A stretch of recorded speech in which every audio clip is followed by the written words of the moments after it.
유동성이 들어가기는 힘들다는 게 저의 견해고, 정책 효과 때문에 나타난 예를 들어서 집값 상승 효과는 거의 끝을 보이는 게 아닌가? 서울과 수도권의 부동산 시장이 굉장히 위험하다. 드디어 뭘 줄이기 시작했냐면 먹는 걸 줄이기 시작했어요. 경제가 나빠진다고 하면 한순간에 확 나빠지는 건 없어요. 서서히 가죠. 그래서 예를 들어서 상업용 부동산도 이제 서서히 나빠지는 거고, 그러다 보면 이제는 이게 당연히 주거용으로도 이전될 가능성도 충분히 있어 보입니다. 저는 매도 물량이 증가하면서 집값 하락폭이 커질 수 있다라고 전망하고 있습니다.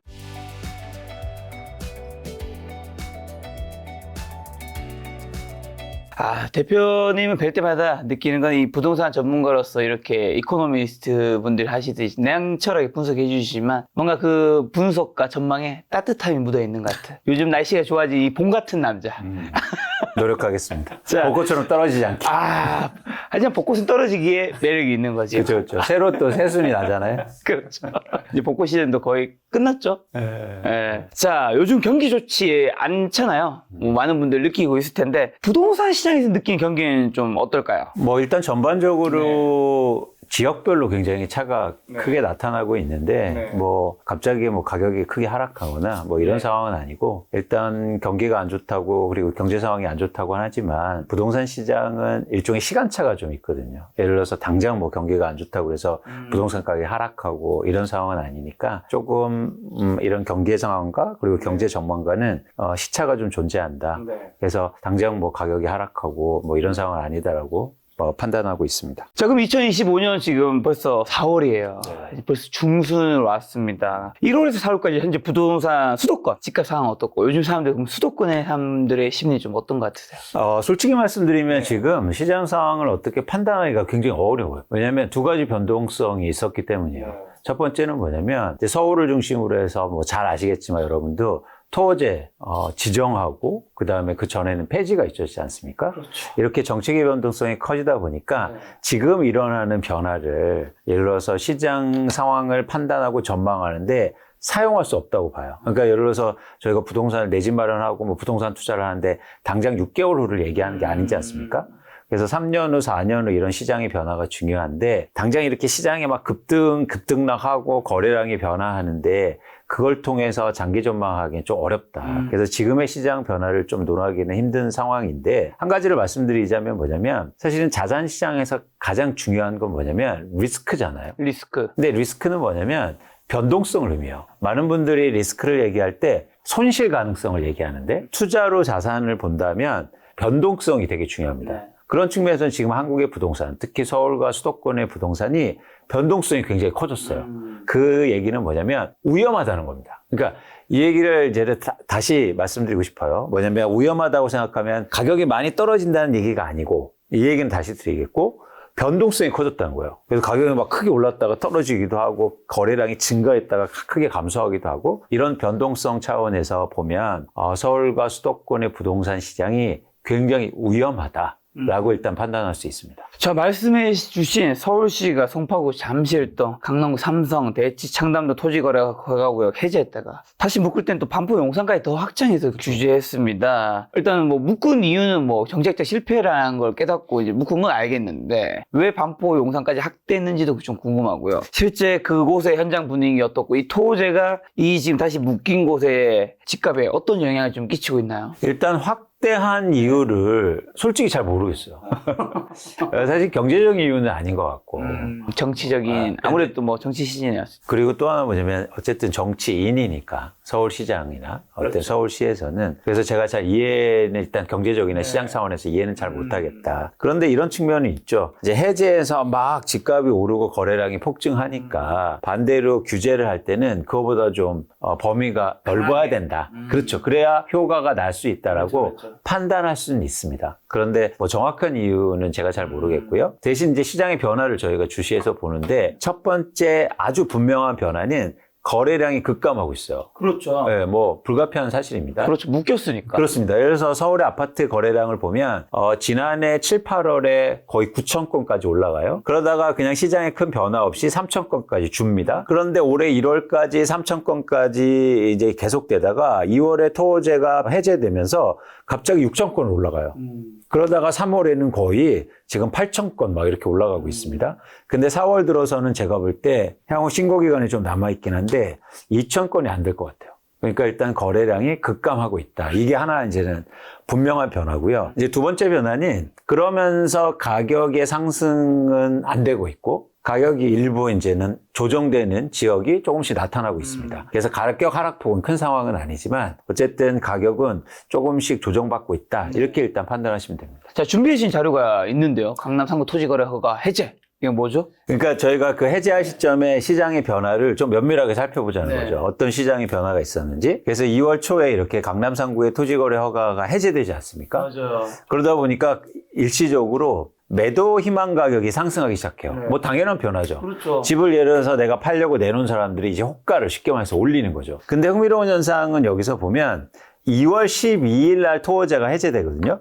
12일부터 13일 날 기사가 이런 기사가 나옵니다. 막 호가 높이고 벌써 뭐 집값 오른다 이런 얘기를 하죠. 그러면서 이렇게 호가가 올라갔는데 수요가 들어오면서 그게 거래되니까 집값이 오른 거거든요. 근데 여기서 제가 주목하고 싶은 건 바로 이 지점이에요. 대표적으로 송파구가 토어제 해제의 가장 수혜 지역이라고 얘기했지 않습니까? 네. 근데 잘 보시면 2월 초보다 해제된 이후로 매물이 한 500건 이상 증가합니다. 그러니까 이게 되게 재밌는 변화예요. 무슨 얘기냐면 집을 갖고 있는 사람들이 토어제가 해제되면 다들 집값 오른다고 얘기했잖아요. 그런데 오히려 집을 팔았어요. 오른 건 사실이잖아요. 그렇죠. 근데 집을 팔았다고요. 오른 가격에 팔았다. 그렇죠. 무슨 얘기냐면 예를 들어서 오른다고 하면 앞으로 계속 오를 거라고 생각하면 쉽게 말해서 매물을 걷어들여야죠. 그렇죠? 그런데 이번이 기회라고 생각해서 판 거예요. 아니면 그런 것도 있지 않을까요? 어떤 거요? 제가 만약에 잠실에 사는데 이제 묶여 있으니까 이 올라가는 게 좀 천장이 있잖아요. 근데 이게 탁 푸니까 또 올라가는 게 보여. 나 안 그래도 뭐 도전 입지라든가 아니면 돈도 좀 필요했고 좀 오르니까 이번에 좀 정리하고 싶었던 모든 사람이 아니라 일부 사람들. 예를 들면 그 주식을 친다면 내가 이제 손실이 났어요. 본전이 여기에요. 그리고 손실이 났으면 이 본전 오면 여기서 진짜 많은 사람들이 팔거든요. 그쵸. 진저머리 난다고. 그렇죠. 뭐 주식이 똑같진 않겠지만 그렇게 좀 팔고 싶은 분의 심리가 조금 작용해서 오른 것도 저렇게 매도가 늘어난 것도 있지 않을까. 맞아요. 그런 심리들과 복합적으로 들어갔다는 거죠. 그래서 앞으로 집값을 전망할 때 이 심리가 굉장히 중요한 겁니다. 그렇죠. 그러니까 무슨 얘기냐면 이제 이따도 다시 말씀드리겠지만 지금 서울에 아파트를 갖고 집을 갖고 있는 사람들이 팔고 싶어 한다는 거예요. 네. 근데 안 올라서 안 파는 거예요. 기대보다. 그래서 조금이라도 올면 매물이 확 증가한다는 거죠. 이 현상을 이번에서 토지거래 허가 지역의 이런 상황을 보면서 지표를 보니까 그런 현상을 저희가 두드러지게 볼 수 있다는 거죠. 그런데 중요한 건 왜 이런 현상이 나타나면 강남 집값의, 그러니까 대표적으로 이제 송파구도 강남 3구 중에 하나지 않습니까? 강남 집값의 공통적으로 여러분들이 보실 게 좀 있어요.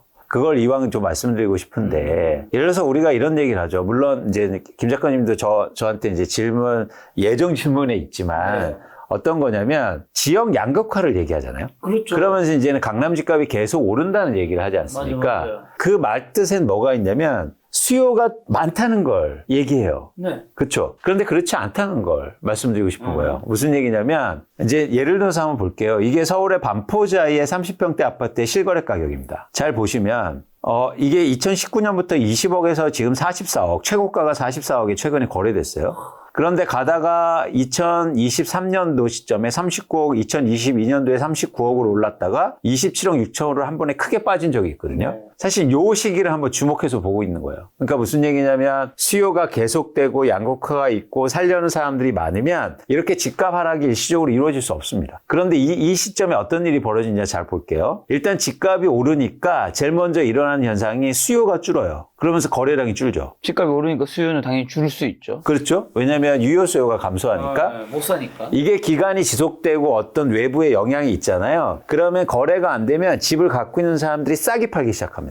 그래서 다시 거래량이 증가해요. 그렇죠. 이러면서 집값이 빠지거든요. 이 말씀을 드리는 근본적인 이유가 이것 때문이에요. 반포자이에 지금 보면 2024년 기준으로 해서 전체 아파트 중에서 33%가 투자로 갖고 있어요.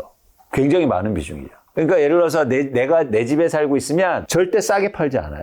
거주하고 있으니까. 이 투자 비율은 어떻게 알아요? 전체 가구 수에서 2년 동안 전세 매매 건수를 비율을 구해주면 됩니다. 그러니까 투자로 갖고 있으면 전세 매매로 갖고 있겠죠. 그렇죠? 그래서 33%는 내가 투자 목적으로 갖고 있는 거예요. 물론 일부는 아닌 사람도 있겠지만 예. 근데 우리가 그렇게 볼 수밖에 없겠죠. 어느 정도 가정하자는 거죠. 그래야 시장 전망이 가능하니까. 그렇죠. 근데 잘 보시면 2015년부터 계속 증가하지 않습니까? 네네. 그러니까 집값을 올린 이유가 투자 수요가 증가해서라고도 판단할 수 있고. 그렇죠. 늘었죠. 그렇죠? 지금은 투자로 굉장히 많이 보유하고 있다는 걸 또 이야기하게 돼요. 네. 그래서 무슨 얘기냐면 거래가 안 되고 수요가 없는 상태에서 가격을 결정하는 건 이 매도 물량일 가능성이 크다는 거예요. 집을 갖고 있는 사람들이 어떻게 시장이 판단하느냐. 예를 들어서 아까처럼 송파구에서 일시적으로 토호제가 해제되면 집값이 오르니까 빨리 팔아야겠다 그러면 네. 그래서 그런 현상이 마찬가지로 나타날 수 있는 것뿐만 아니라 반대로 뭐냐면 떨어졌을 때도 어떤 현상이냐면 거래가 안 되고 시장이 안 좋고 그러면 이렇게 싸게 팔 수 있는 매물도 상당히 많다는 거예요. 그래서 변동성이 굉장히 커질 수 있다는 걸 사실 이번에 토호제를 통해서 저희가 안 겁니다. 그러니까 이 지점이에요. 여러분들이 착각하시면 안 돼요. 무슨 얘기냐면 예를 들어서 강남에 막 수요자가 많아서 집값이 계속 오르는 게 아니고 네. 결국엔 수요도 있지만 매물에 그런 영향도 굉장히 크다. 네. 그러니까 집값이 오를 것으로 예상하면 매물을 계속 걷어들이는 거죠. 그렇죠. 그렇죠. 네. 그런 현상이 같이 이렇게 중첩되면서 집값이 오른 측면이 네. 있는데 지금은 사실은 앞으로는 수요가 예를 들어서 토호제가 다시 지정되고 수요가 감소한 상태지 않습니까? 네. 그럼 거래량이 줄잖아요. 이제 거래가 안 될 거예요. 그럼 집을 갖고 있는 사람들이 어떻게 생각하느냐고 판단하느냐가 되게 중요하다는 겁니다. 그럼 여기서 궁금한 게 지금 이제 강남은 불패인가를 여쭤봐 주셨으니까 강남 집값이 그러면 이제 단기적으로는 조정을 겪는다는 건지 아니면 이 이미지만 이제 대표님이 준비해 주신 거 잘못 봤을 때는 그래 떨어지고 오르면 있지만 결국은 이게 이렇게까지 오른 거잖아요. 네. 단기적으로 떨어지고 결국은 우상해야 한다는 의미인 건지 어. 어떤 걸로 좀 해석해야 되는 걸까? 근데 장기는 아무도 몰라요. 그러니까 저희가 예를 들어서 이렇게 올랐다고 해서 20년 지나면 계속 오를 거라고 그건 아닙니다. 그러니까 과거가 미래를 담보하진 않아요. 그러니까 저희가 주목하는 건 이런 단기 변화가 있을 수 있다는 걸 얘기 드린 거예요. 제가 예를 들어서 5년 후에 10년 후에 상승하니까 그냥 사세요. 이거는 전문가가 필요 없죠. 이렇게 얘기하면. 그럼 우리가 모두 다 얘기할 수 있는 겁니다. 그리고 그 전망은 틀릴 수 있다. 그렇기 때문에 저희가 얘기하는 건 이런 단기 변동성이 있을 수 있느냐를 예상해야 되는데 네. 저는 그런 가능성이 굉장히 지금 높아지고 있다는 걸 계속 말씀드리는 이유입니다. 그러면 이제 장기는 전망을 안 하시니까 단기적으로는 이제 이렇게 우상향한 것 중에 하나가 똘똘한 채 선호 영상도 굉장히 큰 건데 그렇죠? 강남 상구 뭐 어떻게 보면 마용선도 좀 해당되는 부분도 있을 거고요. 그런 선호 영상은 앞으로 좀 계속 이어지는 건가요? 아닙니다. 잘 보시면 똘똘한 할채 현상을 다시 한번 설명드릴게요. 그건 뭐냐면, 그러니까 우리가 강남이라든지 이 최근에 집값의 변화를 잘 한번 보실 필요가 있어요. 이게 뭐냐면 서울 아파트의 거래량입니다. 그렇죠?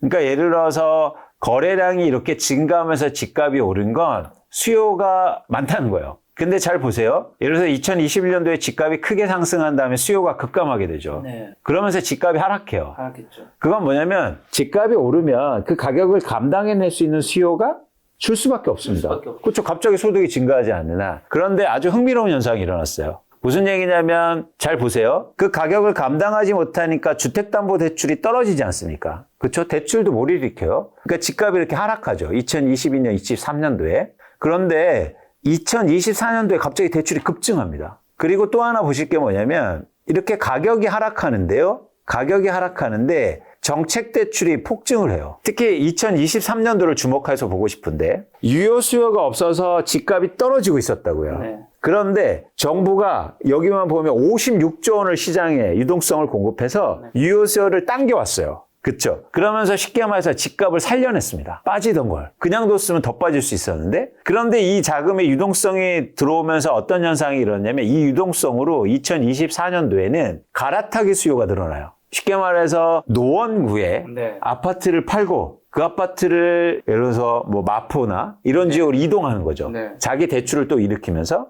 그러니까 이 정책 대출이 시장의 유동성 자금, 마중물 역할을 해주면서 유효수를 끌어당겨요. 그런데 왜 강남만 올랐냐? 그렇죠? 왜 노원구는 지금도 하락한 상황이거든요? 강북구 이런데? 잘 보세요. 아까 말씀드렸듯이 이 정책 대출은 무주택자나 실수 거주자한테 들어갔죠. 그분들이 예를 들어서 9억 이하의 아파트를 삽니다. 그럼 그 아파트를 팔잖아요. 그 지역이 노원구라고 할게요. 그러면 그 지역을 팔아서 예를 들어서 마포구로 가요. 그러면 마포구는 수요가 증가하죠. 그런데 파는 사람이 없어요. 근데 노원구는 다르죠. 사는 사람도 있고 파는 사람도 있죠. 이해하셨죠? 그러다 보니까 노원구는 계속 빠진 상태에 있지만 사는 사람만 있었던 예를 들어서 강남 3구가 이런 데만 오른 거예요. 이건 양극화가 아니라 이거는 정책의 예를 들어서 효과입니다. 또 하나 이것 때문에요. 지금 서울에 현재 기준으로 해서 올해 1분기 기준에서 약 15만 채가 재건축 단계에 있습니다. 근데 정부가 재건축 규제 완화를 엄청나게 해줬단 말이에요. 그럼 어떻게 됩니까? 노아파트를 갖고 있고 재건축 대상 아파트는 매물을 거둬들이죠. 안 팔아요. 왜냐면 조금 있으면 재건축 될 거니까. 그런 지역이 어디가 많았느냐? 강남 3구와 뭐 예를 들어서 목동 이런 지역이 많았던 거예요. 흔히 말하는 좋은 입지. 그렇죠. 잘 보세요. 이거는 목동 신시가지 13단지인데 2024년 이후로 매물이 급감하지 않습니까? 이 아파트가 2280세대인데요. 매물이 9건이요. 그러니까 양극화가 원인을 정확하게 아셔야 된다는 거예요. 무슨 얘기냐면 다시 한번 말씀드릴게요. 집값이 빠질 때 정부에서 무려 80조 원이 넘는 유동성을 공급해 줍니다. 그러니까 그걸로 누가 집을 샀어요. 근데 집을 사는 동네를 보니까 집을 사기도 하지만 파는 사람도 많았어요. 그러니까 집값이 안 오른 거예요. 근데 이게 팔아서 이동하는 사람들, 그 돈을 갖고 이동하는 사람들이 대출 받아서 집을 사잖아요. 근데 그런 지역은 매도 물량이 줄었던 거예요, 오히려. 사는 사람이 있는데. 그러니까 집값이 올랐던 거예요. 바로 이게 양극화를 만들었던 가장 결정적인 요인입니다. 그런데 이게 지속 가능성이 떨어진다. 왜냐면 이렇게 안 팔 수 없어요. 아까도 말씀드렸죠. 뭐냐면 송파구도 그런 변화가 일어나니까 막 팔고 싶은 사람이 많아진다고요. 그건 김 작가님이 말씀하신 게 똑같아요. 팔고 싶은 사람이 어쨌든 있다는 거잖아요. 그렇죠. 그러면은 시장이 변화하고 경기가 뭐 안 좋아지거나 아니면 정책이 바뀌거나 이러면 매물이 확 증가할 수도 있어요. 그러면 이제 반대 현상이 납니다. 그런 지역의 유효수요는 줄어있죠. 가격이 올랐으니까. 근데 팔려고 하는 사람들은 많아요. 예를 들면 이게 그러니까 과장해서 말씀드리면 이 반포자이의 1000세대가 다 팔려고 하면 누가 사줄까? 그죠? 이게 앞으로의 시장을 결정짓는 가장 중요한 기준이 될 거고 결국에는 지금의 집값이 오르고 양극화가 오르는 이유를 명확하게 아셔야 돼요.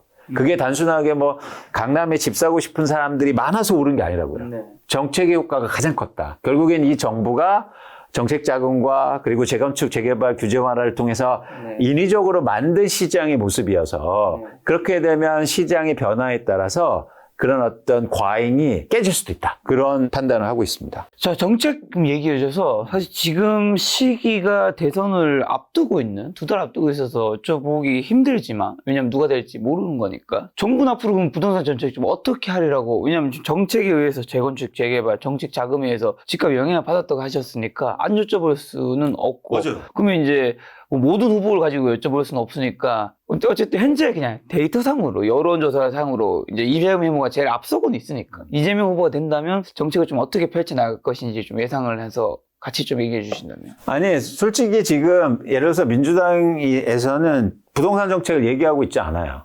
판단할 수가 없어요. 그래서 어떤 정책이 나올 건지 공약이 나올 건지 아직 나오지 않아서 이제는 예측하기는 힘든데 일단 그동안 정책이 유지될 수 있는가 이제 핵심이요. 그러니까 무슨 얘기냐면 두 가지 정책이죠. 하나는 뭐냐면 예를 들어서 정책 대출을 통해서 시장에 계속 유동성을 넣어줄 수 있느냐. 이게 핵심이죠. 두 번째는 뭐냐면 재건축, 재개발 완화를 계속 해줄 수 있느냐. 사실 이 지점인데 첫 번째는 뭐냐면 지금 이걸 보시면 부동산 대출이 대출 얘기를 많이 하잖아요. 어쨌든 급증한 측면이 있습니다. 최근 한 6년간 거의 800조 원이 증가했거든요. 그러니까 저는 이런 한계를 갖고 있다. 무슨 얘기냐면 부동산을 통한 대출이 지속 증가하기는 어렵지 않겠느냐라는 거죠. 그래서 이미 이 정부도 지금 정부도 대출 규제를 하기 시작했어요. 그렇죠? 여기서 변화가 일어나는 거죠. 그러면 아까처럼 계속 유동성이 들어가기는 힘들다는 게 저의 견해고 두 번째는 뭐냐면 재건축 재개발 규제 완화인데 저는 해줄 건 다 해줬다. 몇 가지 이제 법 통과가 있는데 사실은 이거는 좀 첨예하게 의견 대립이 있기 때문에 그래서 여기에서 시장이 예상치 못한 정책이 나오기는 힘들지 않겠느냐. 그래서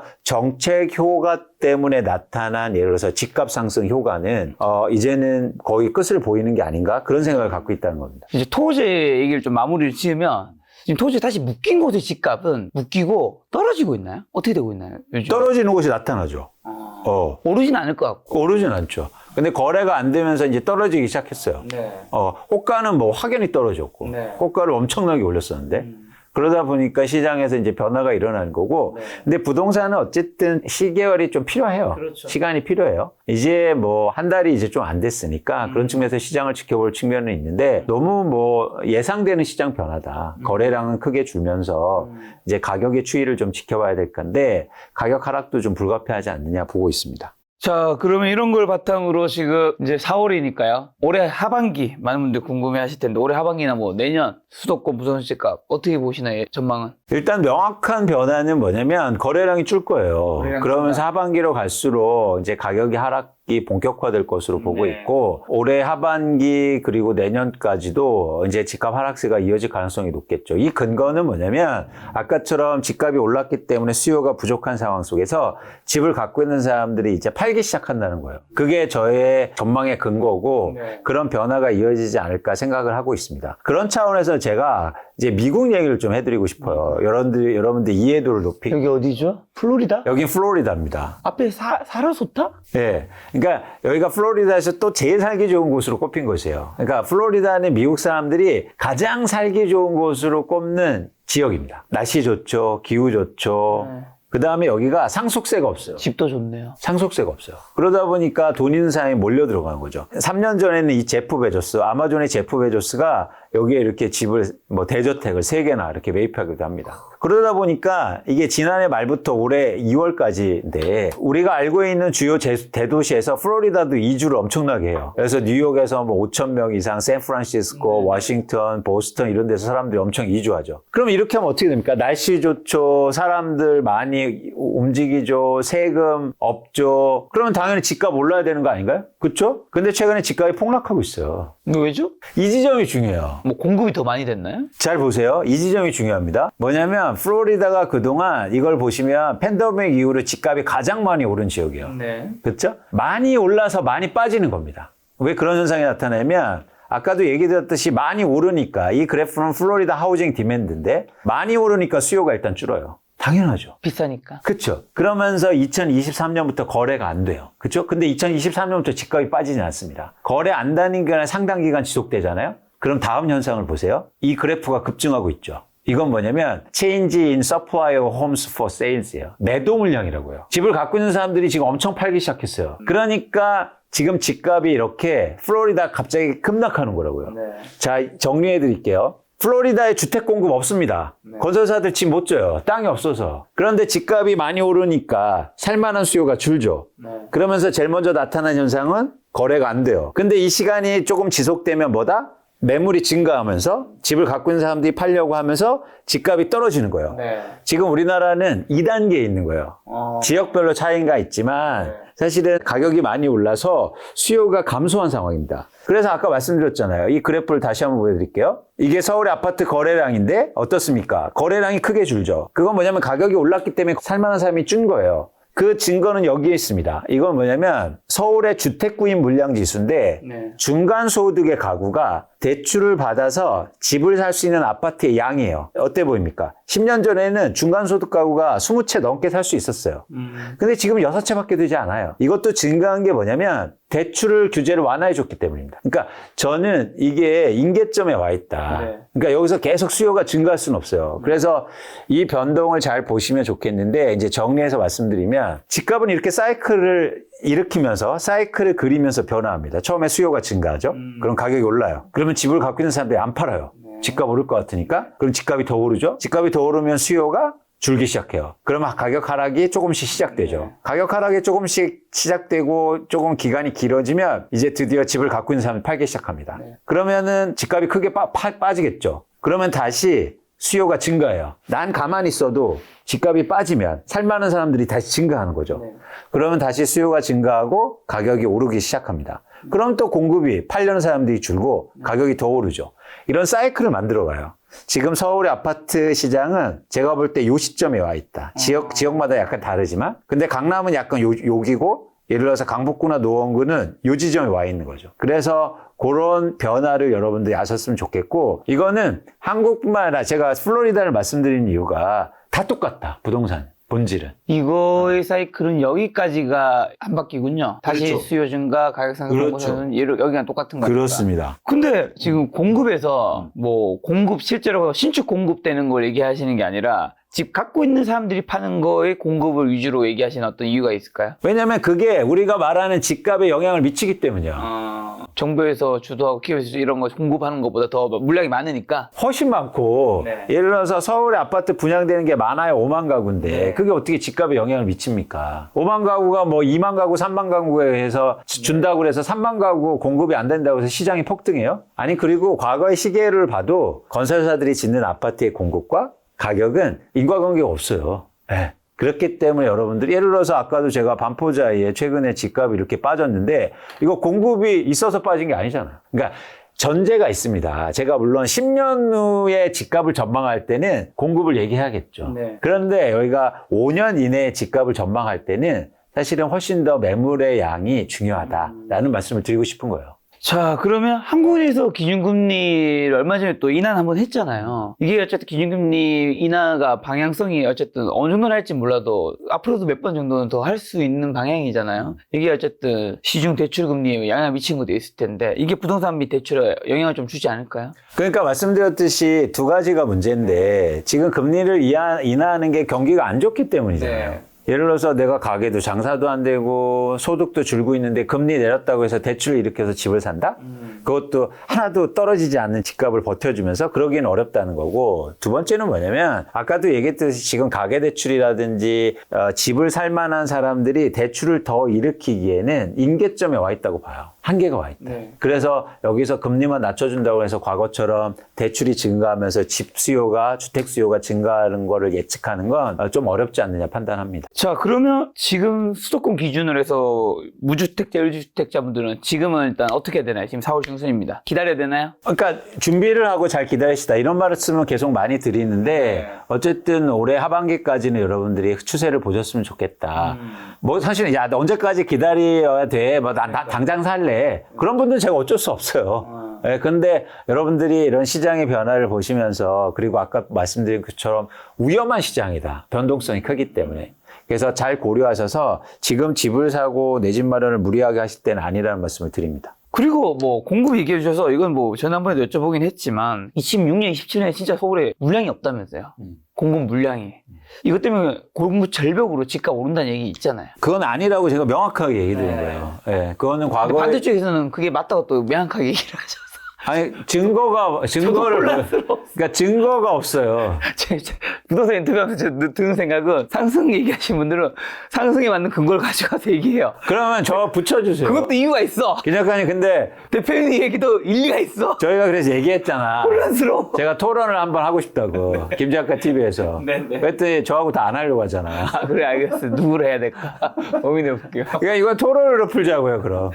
제가 이런 거 하나 여쭤보고 싶어요. 이게 예를 들면 이제 부동산 집값을 전망하는 게 재밌는 게 토론을 한다 쳐요. 그럼 어느 쪽이 좀 더 논리적일 수 있잖아요. 그럴 수 있죠. 그럼 그 사람이 더 맞다고 볼 수 있잖아요. 그러면 그 사람 이야기가 더 투자 의견에 더 중요한 판단을 주겠죠. 그 다음에 드는 생각은 근데 시장이 꼭 그렇게 되지 않죠. 논리적인가?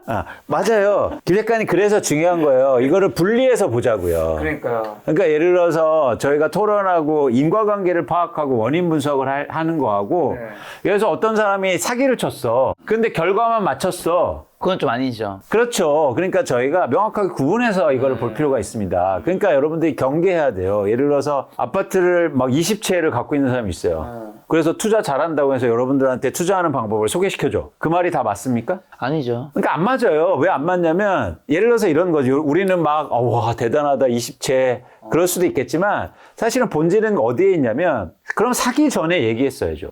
영채 있을 때. 근데 우리는 결과를 보고 결과를 통해서 나의 예측과 과정도 다 맞다라고 그냥 생각해버리고 많은 분들이 그렇게 얘기해요. 하지만 영채 가진 사람 말을 듣지 않을 거잖아요. 시청자분들. 그러니까 여러분들이 논리적으로 잘 구별하셔서 들으셔야 된다. 특히 지금과 같이 어려운 시장에서는 잘 구별할 필요가 있어 보입니다. 그럼 그런 이야기는요? 저 요 두 가지 갖춰서 여쭤볼게요. 부동산 상승 기폭제가 인플레이션 얘기하면서 아파트 공사비가 굉장히 뭐 물가든 자재비든 이런 거 오르는데 그 하나 플러스 어쨌든 통화량은 계속 풀려나잖아요. 그래서 이 집값 상승 얘기하시는 분들이 주된 원리 중 하나는 집값이 사실 오른 게 아니다. 짜장면 값 봐라. 이거 뭐 다른 거 봐라 하면서 이 통화량이 이만큼 풀렸기 때문에 집값이 이 정도가 사실 올라줘야지 이게 맞는 거다. 무슨 말씀인지 이해하시잖아요. 요 왜 이렇게 뭔가 회의적인 눈빛으로 보세요. 왜냐면 그게 전형적으로 사기이기 때문이요. 통화량이 늘어나서 집값이 약간 그에 대해서 그것도 완전 사기? 네. 얘기해 주세요. 이유는 일단 통화량이 많아진다고 뭐 물건 가격이 오른다는 건 거짓말이에요. 그러면 스마트폰 가격은 왜 떨어졌습니까? 저 어렸을 때 휴대폰 처음 나왔을 때요, 300만 원이었어요. 근데 이거는 왜 지금 제일 비싼 게 뭐 한 150만 원 합니까? 근데 왜 떨어졌어요? 통화량이 증가하는데. 짜장면 값만 오른 거예요. 그러니까 맨날 짜장면 값만 얘기해. 여러분 이거 노트북 이 앞에 있거든요. 노트북 처음 나왔을 때 막 몇백만 원 했다고요. 지금 30만 원짜리도 있어요. 왜 떨어져? 통화량이 증가하는. 그거는 진짜 악랄한 거짓말이에요. 여러분 모든 제품의 가격이 오르지 않습니다. 오른 건 뭐냐면 짜장면값, 김밥값 이런 거예요. 그리고 그거 왜 올라요? 네? 짜장 김밥 값은 왜 올라요? 그건 뭐냐면 혁신이 없기 때문이에요.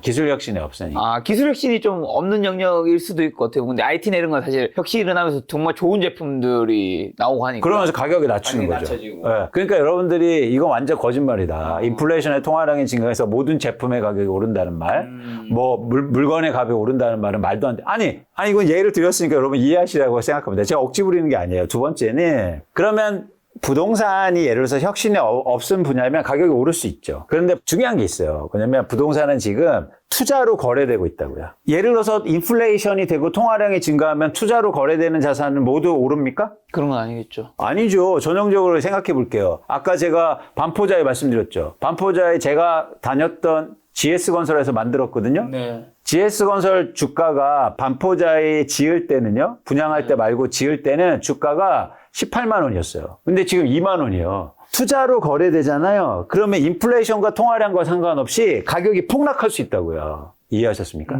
그래서 부동산이 무서운 거예요. 네. 투자한 사람들이 많을수록 인플레이션과 통화량과 다르게 집값이 떨어질 수 있어요. 이해하시죠? 그럼 질문이요.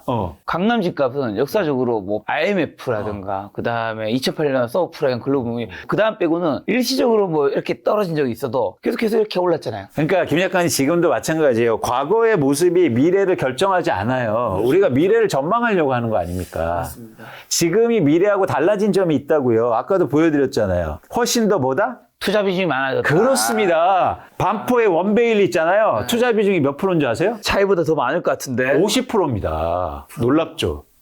진짜 많다. 투자로 갖고 있다고요. 그러면 주식 50억, 60억짜리 한 주를 들고 있는 거예요. 그러면 잠이 오겠습니까? 그래서 조금만 떨어져도요, 잠이 안 와요. 이런 상황이야. 거기 가지고 있는 분들은 돈이 많은 분들이니까 잠이 좀 올 수도 있지 않을까? 아니, 거주하는 사람은 많을 수 있는데, 투자로 갖고 있는 사람들은 거기서 거주가 안 되는 분들도 많다고요. 그렇죠.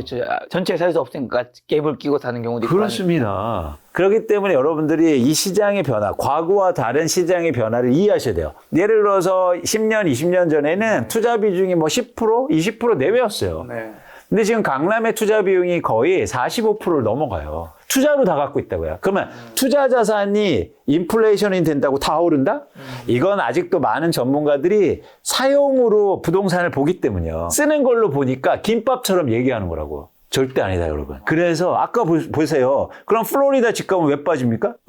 이거 보세요. 플로리다 집값이 갑자기 20, 30%가 왜 빠져요? 인플레이션이 되고 통화량이 증가하는데 미국 통화량 더 많이 증가해요. 근데 왜 빠지냐고요? 이건 투자로 누군가 갖고 있기 때문에 투자 자산의 속성이 그렇게 돼버렸어요. 그래서 유의하셔야 돼요. 부동산도 좋은 데는 지금 투자 비중이 높아지고 있습니다. 그렇습니다. 좋은 데일수록 투자가 더 많이 됐거든요. 근데 반대로 지방 부동산 시장 지금 매매는 좀 제가 둔화됐던 얘기 많이 들었는데 지금 좀 어떤 상황이고 이거 회복은 좀 가능한 건가요? 그러니까 이게 지방은 제가 이걸 딱 구분해 드렸어요.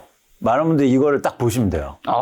명확한데요? 네. 뭐죠? 그러니까 지금 지방은 수요가 일단 감소한 상황이에요. 네. 그러면서 공급이 증가하고 있어요. 그러니까 가격이 더 빠지고 있다고요. 그렇죠. 여기서 공급은 뭐냐? 매물. 지금 언제 시점으로 지금 정리해 놓으신 건가요? 올해 1분기, 3월 기준. 1분기, 3월에. 네. 그러니까 이런 시점이 이제 지속되는 거죠. 네. 그런데 이렇게 되면 어떻게 될까요? 거의 다 싹 다 감소 증가네요. 그렇죠. 지방은 대부분 그런 거죠. 그나마 감소가 나은 건가요? 아니죠. 이건 또 향후에 변화가 일어날 거라는 거예요. 아까처럼 사이클을 보여드렸잖아요. 지금 지방은 어떤 단계냐면 다시 한번 보여드릴게요. 서울은 제가 요 단계라고 말씀드렸죠. 네. 근데 지방은 수요가 줄어서 가격이 하락한 다음에 공급도 증가하고 있어요. 매물이. 그래서 요 단계에 와 있어요. 요 단계. 그래서 가격이 빠지고 있거든요. 네. 그럼 어떻게 될까요? 점차 수요가 좀 증가하고 맞습니다. 지방이 더 먼저 오른다는 건가요? 그렇습니다. 이미 변화가 이루어지는 지역이 있어요. 세종이요. 제가 지난해 가을 정도 나와서 세종 얘기 드렸는데 많은 분들이 또 막 댓글 야 너 세종에 아파트 사놨냐 뭐 말도 안 되서 막 이렇게 하시는데 아니요. 이런 지표를 보고 저희가 조금 더 긴 관점에서 얘기해 이강수 겁니다. 대표님 브라이튼 이강수로 불리기 때문에 맞아요. 브라이튼에 제가 엄청 비싼 아파트 갖고 있습니다. 안 갖고 있습니다, 여러분. 월세. 아니, 차라리 사무실. 그렇게 해버려 그냥. 브라이튼 아파트 갖고 있다고 해줘. 멋있잖아요. 브라이튼 이강수. 브라이튼 B. 브라이튼. 김 작가님, 그래서 그런 변화가 있는데 뭐냐면 최근에 세종시가 가격이 막 떨어지니까 파는 사람도 늘어났잖아요. 네. 그래서 가격이 떨어졌거든요. 그래서 최근 뉴스를 볼게요. 이렇습니다. 반토막. 그런데 세종시가요. 물론 단기적으로 다른 이슈가 좀 있긴 하지만 네. 거래량이 증가하고 있어요. 그러면 세종시는 이제 변화가 있을 겁니다. 네. 그래서 저희가 지방을 더 관심 있게 보는 거예요. 지방이 이 단계를 거치면 다시 수요가 증가하는 기간이 시기가 올 거예요. 근데 서울은 보세요. 이 단계 다음에 뭐가 있어야 됩니까? 공급이 증가하는 단계가 올 거예요. 매물이 증가하는 단계. 자, 지금 서울, 경기, 인천, 부산, 대구, 광주, 대전, 울산, 세종 있는데 지금 살아나는 순서대로 1, 2, 3위만 얘기해 주시면 그러면 일단은 세종인 건가요? 그렇죠. 세종이 조금 이제 빨라지고 있고, 그 다음에 제가 볼 때 뭐 약간 다들 비슷한데 그 중에서도 조금 이제 보는 게 부산, 그 다음에 대전 요 정도. 네.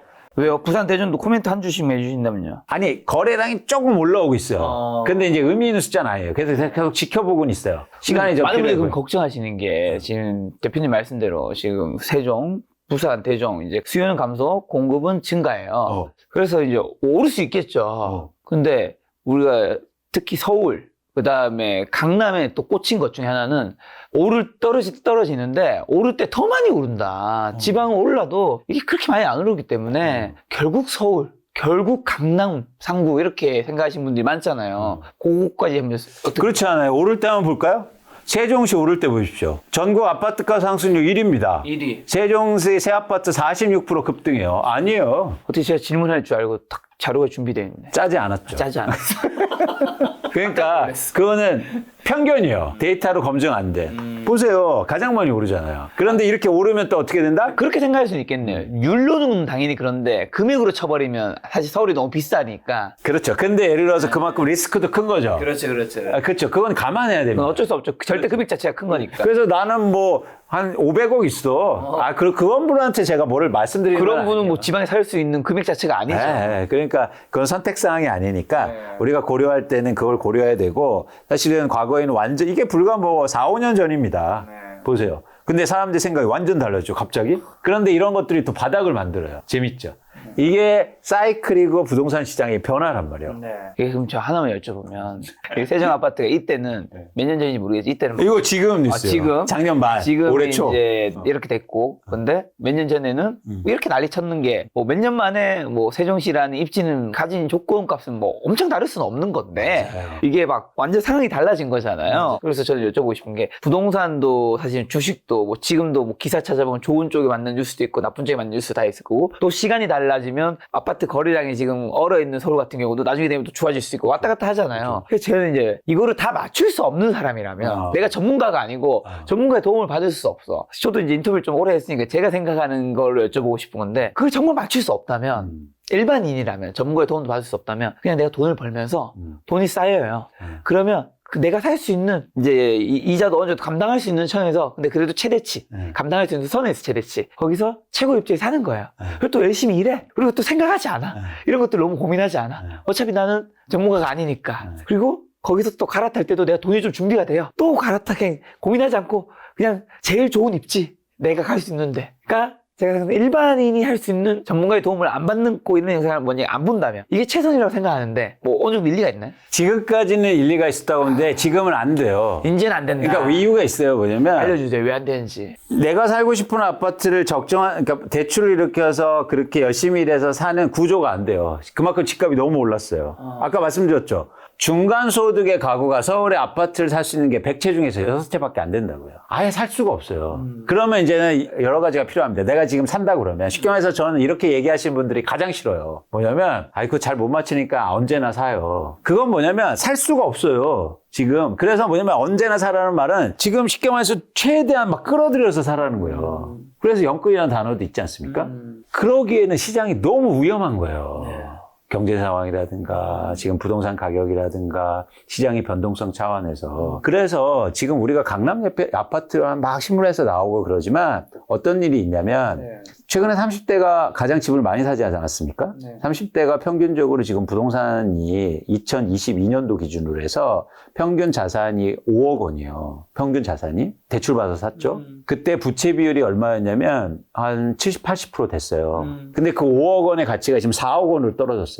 그렇죠? 그래서 어떤 과정이 근데 떨어졌는데 빚은 깎아줍니까? 빚은? 안 깎아주죠. 그래서 부채 비율이 100%가 올라갔어요. 그러면 언제나 사라고 해서 내가 예를 들어서 강북구라든지 아파트 샀어요. 그런 분들은 지금 너무 힘들다고요. 강남만 얘기하니까 이 그래프만 보니까 야, 다 올랐어. 아유, 그때 살 걸. 아니에요. 지금 훨씬 더 많은 사람들은 집값 하락에 괴로움을 당하고 있고 그 언제나 사라는 말에 쉽게 말해서 속아서 너무 힘든 거예요. 그래서 지금 국내 경제도 안 좋은 겁니다. 쓸 돈이 없어. 그게 대표적으로 어떤 현상이냐면 이제 제가 두려워하는 게 이거예요. 뭐냐면 그게 대차대조표 불황이라는 거예요. 기업과 가게가 빚을 줄이거나 이자를 갚으면서 투자와 소비가 급격하게 위축되는 현상이 한국에서 지금 일어나고 있다고요. 그러니까 일부만 얘기해서는 안 된다. 지금 전국의 집값이 하락하고 있고 그렇잖아요. 그러면 언제나 사라는 말에 내 집 마련한 사람은 아니 강남 집에 사신 분들 빼고 그러면은 너무 힘들거든요. 지금 빚을 더 갚아야 돼. 아파트를 팔아서 빚을 충당이 안 돼요. 그러니까 여러분들이 이 심각성을 잘 아셔야 된다. 그래서 아까 말씀드린 것처럼 대부분의 분들은 강남을 사는 게 아니라 다른 지역을 사야 되잖아요. 그러면 그런 결과가 있을 수 있다는 거예요. 맞지 않습니까? 그래서 조금 더 유의하시고 고려하시고 그리고 잘 고민하셔야 된다. 그럼 자연스럽게 집을 언제 사야 되는데요? 떨어질 때요. 떨어질 오를 때 말고. 네. 아까 거래량은 보세요. 거래량 보시면 쉽게 말해서 2020년 이럴 때 집값이 막 오를 때 이제 거래량이 이렇게 많지 않습니까? 근데 집값이 떨어졌을 때 어때요? 거래량이 줄죠. 그러니까 그런 관점에서는 사실은 오히려 집값이 떨어졌을 때 내 집 마련을 하려고 노력을 해야 되는데 예를 들어서 이런 거예요. 아까 우리가 세종시를 제가 막 사자는 얘기를 드리는 게 아니라 세종시는 언제 사는 줄 아십니까? 이때 사요. 그러면 이 기사가 나오면요? 안 사요. 오히려 이때 사는 게 맞다. 그렇죠. 둘 중에 비교한다면. 네. 근데 우리는 이때 산다. 이때 안 사고. 근데 이때가 두려움이 있어요. 뭐냐면 이때 안 오면 어떻게 해? 반드시 온다. 안 올 수가 없다. 제가 말씀드리잖아요. 반포자에도 빠졌다. 그럼 온 거 아닙니까? 이걸 왜 안 왔다고 해요? 왜 안 빠졌다고 하냐고요. 그러면 이때 샀으면요. 그래서 또 이런 말씀 하세요. 야, 그때 네가 사지 말라며. 아니, 왜 제 말을 100% 믿어요? 아니, 빠지면 사시라고요. 이때 사라고 하셨나요? 아니, 이때 되니까 안 불러, 날. 안 불러. 김 작가에서도 안 불러. 그러니까 어디 정도는 사라고 하셨다. 사라고 했죠. 사라고 했다. 근데 불러준 곳이 많지 않았다. 아니, 아예 없었어요. 아예 없었다. 오를 때만 불러. 막 욕하려고. 맞추면 안 불러. 요때 여러분 요때 이강수 그러니까, 대표님 그러니까, 유튜브 채널 출연했는 거 있는지 찾아주세요. 찾아주세요. 찾아서 있으면 링크로 남겨주세요 여기. 자, 중요한 건 뭐냐면, 중요한 건 여러분들이 그런 변화가 있을 때 사야 된다. 그런 말씀을 이제 드리는 거죠. 자, 그러면 사야 할 때 뭐 많은 분들 요즘 신축 되게 좋아하잖아요. 좀 미래 가치가 보장되는 뭐 신축 아파트 찾는 구별 방법을 좀 알아요. 사실 여기서 미래 가치라는 거는 까놓고 얘기하면 그냥 미래에도 좀 더 오를 것 같은 뭐 그쵸. 그런 아파트죠 뭐. 없고 거기 뭐가 만들어지겠어? 근데 신축 아파트는 미래 가치가 없어요. 현재가 최대 신축이잖아요. 가면 갈수록 노후화될 텐데 왜 거기가 미래 가치가 있는 겁니까? 오히려 노후 아파트가 미래 가치가 있지. 근데 요즘 근데 그런 걸 좀 반영해야죠. 이제 그 고객들의 니즈도 반영해야죠. 그러니까 그게 일시적이에요. 신축에 살고 싶잖아요. 일시적이에요. 근데 저도 한번 살아보고 싶어요. 근데 김 작가님 잘 생각해 보세요. 신축이라는 거, 얼죽신이라는 거 이런 단어는 뭐 30년 전에는 신축에서 살기 싫었는지 아세요? 똑같아요. 요즘 더 살고 싶어요. 요즘에는 인스타나 유튜브가 핫하기 때문에 훨씬 더 보여지는 세상입니다. 진짜. 이거는 그때랑 다릅니다. 확실히. 제가 확실히 알았어요. 예를 들면 이런 거 느껴요. 30년 전과 지금이란다면 30년 전에도 고급 식당은 있었겠죠. 하지만 지금처럼 어딘가에 보여주고 할 수 있는 게 없었어요. 김 작가님. 사고 싶은 마음은 많아질 수도 있죠. 네. 있죠. 중요한 건 근데 뭐다? 살 수 있냐? 그렇죠. 그 얘기 하실 거죠? 그렇습니다. 늘 아니, 새 아파트 살고 싶지. 아니, 새 왜 아파트도 어떻게 사? 입지에 따라서 좀 저렴한 동네는 있잖아요. 아니요. 그런데 주의하셔야 된다. 왜냐면 왜요? 지금이 가장 비쌀 수가 있다. 예, 그렇잖아요. 가격이 가장 많이 반영될 수도 있다. 대표님은 늘 싸게 사는 걸 정말 중요시 여기는 분이니까 청약은금은 되게 찬성하실 것 같아요. 당연히. 청약도 이제 싸게 나오는 거. 그렇죠. 싸게 나오는 거 혹시 어디에 좀 오래 뭐 좀 여긴 좀 노려봐야 된다. 동네를라도 구라도 얘기해 주신다면. 아니요, 이제는 봐야 되겠지만, 어쨌든 뭐 강남 지역에서는 분양가 상한제 적용되는 아파트는 무조건 청약 참여하신다. 근데 경쟁률이 높으니까 안 되는 거고, 이제 3개 신도시가 이제 사전 청약하고, 뭐 어쨌든 이제 청약이 뭐 당장은 아니지만 이제 나오니까 그런 3개 신도시나 이런 그 청약에 참여하시고, 이제 저는 이 정책의 핵심이라고 보는데, 그래서 아파트를 분양하고 만들어야 될 거 아니에요? 그런 측면에서는 분명히 분양가를 낮은 아파트를 공급하는 게 되게 중요하다. 그런데 제가 자꾸 정부를 얘기해서 뭐 그럴지도 모르겠지만 어쨌든 정책의 영향이 크니까. 그런데 지금 정부가 분양가 상한제를 폐지했어요. 일부 지역만 빼고. 그래서 분양가를 오히려 올렸거든요. 그렇기 때문에 청약의 메리트가 크게 없어졌는데 사실 이런 부분에 대해서 좀 고려가 필요합니다.